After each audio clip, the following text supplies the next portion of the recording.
અતિથિ દેવોની ભાવના જગાડે તેવું સુંદર રાઠોડ ઝડપથી આવશે. દીપ પ્રાગટ્ય માટે બોલાશે.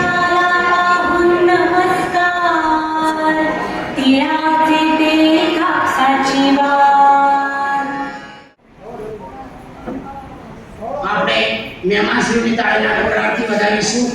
સંસ્કૃતિની પરંપરા મુજબ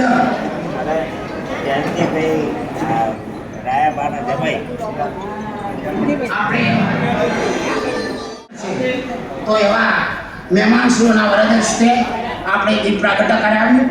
હવે સ્વાગત માટે બાલિકાઓ તૈયાર હશે.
लिंबाच्या कर्मचारी मित्र मंडळ ડીસાની 17મી વાર્ષિક સાધારણ સભા તથા શૈક્ષણિક સ્નેહ સંમેલનમાં પધારે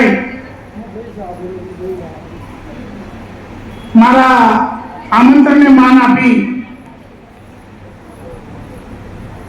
મારા અંગત મિત્રો કહી શકાય એવા મારા પરિવારના મારા લઘુ બંધુ કહી શકાય એવા તમામ મિત્રો અને આપણા પરિવારના કુળદીપક કહી શકાય એવા અમારા તમામ સન્માનીય અતિથિશ્રીઓ અતિથિ વિશેષશ્રીઓ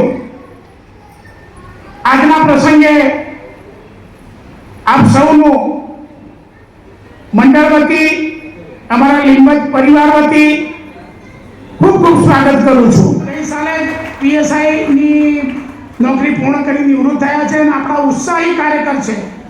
ઘણી સંસ્થાઓમાં પોતે સલાહકાર તરીકે અને હોદ્દેદાર તરીકે સેવા આપે છે અને આપણા મંડળના પણ એ સક્રિય કારોબારી સભ્ય છે.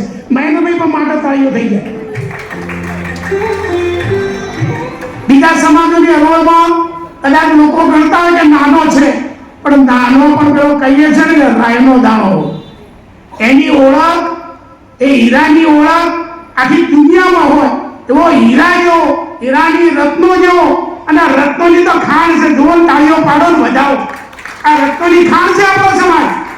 આપણે નાના બાપડા બિચારા લાચારા ગરીબ આપણે નથી સાહેબ આવા રત્નો આપણી સમાજ પાસે હોય એ સમાજને બાપો બિચારો કહી શકાય નહીં. ફરીથી આ કુળમાં જન્મ્યો છું, આ સમાજમાં જન્મ્યો છું, એનું આપણને સૌને સ્વાભિમાન હોવો જોઈએ, ગર્વ હોવો જોઈએ. અને ગર્વ લેવા જેવા લોકો આજે જ્યારે આપણી વચ્ચે ઉપસ્થિત હોય તો એમને આપણે સન્માનિત કરવા માટે જઈ રહ્યા છીએ. સૌપ્રથમ આપણે એક પરિચય પુસ્તિકા બનાવવા જઈ રહ્યા છીએ. બીજું, અને આવતા વર્ષે નિયમિત આપણા બાળકની માર્કશીટ આપણે વોટ્સએપ તો કરીએ પણ હાર્ડ કોપી પણ સમયસર મોકલી આપીએ એ માટે આપણે બે હાથ જોડી વિનંતી કરું છું.